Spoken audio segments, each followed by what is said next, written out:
everybody, Ian here. I wanted to talk about how I managed to do 141 hours of work in the lead up to Fyn Carter and the Legends from Atlantis. Now this book was released in May, so for some reason I decided for the whole of April I would record all of my hours and all of my, down to every single minute on what work I did in the lead up to the book, and then I thought I would share it with you. It's taken me a bit longer because I was just super busy, and then there was the task of going through it and actually calculating it all out. But I've done that now, so I thought I would start in reverse order of time.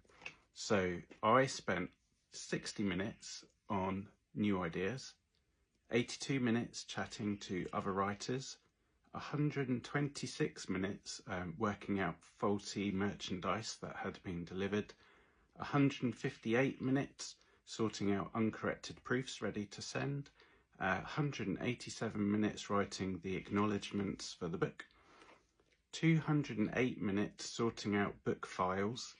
Ugh, that's not super fun.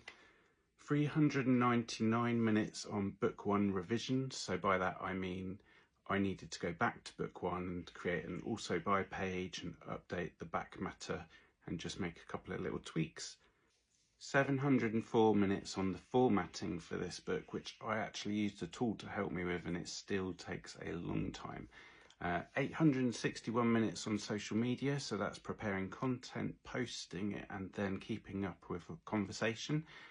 Also 861 minutes on design, so that was things like roller banners, bookmarks, price list, coasters, stickers, etc.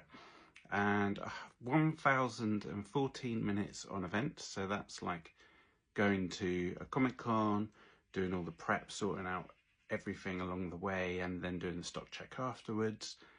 1048 minutes going through my proofreader feedback, reviewing everything, making the adjustments and just making sure I was happy with it.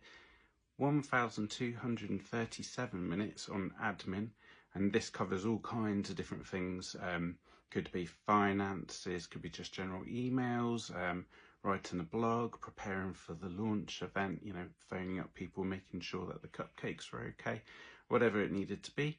And then the biggest task, which I think quite rightly is the biggest task, 1513 minutes going through the book and making sure over and over that everything was as it needed to be. So I read it again, I read it on different devices, I did a robo edit, which is essentially what I call it when I do a read aloud function and hear it back.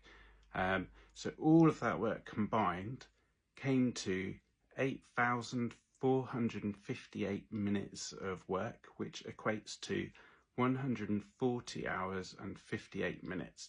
But I did make all the notes and write it all down, so I'm just going to add 2 more minutes and say that I did 141 hours of work in April, which was the lead up month to Fyn Carter and the Legends from Atlantis. Some people will say that self-published books get less attention in their creation, and to those people I would really just say it depends what you're reading and who has written it. Some people will go through the full process just like in traditional publishing, but actually do so much more of it themselves. I will always try and go through beta reader stage, editor stage, proofreading stage, and various other checks all along the way. And in that month, I can tell you I earned less than £100, and I easily spent more than £100 on various things that I needed for events. This isn't a complaint. I absolutely love what I do. I'm so grateful that I do it. In that month, I actually worked 28 out of 30 days, which, it's not typical. That was the lead up to a book launch. But I just really want to show you this, share this with you, hope that you find it interesting and that maybe it gives you a bit of an insight into the way that some people work as self-published authors. Bearing all of that in mind, if you want to check out the Fyn Carter books, please do. All right, any questions, let me know. I'm more than happy to talk about anything, so just drop a note into the comments. All right, take care, bye.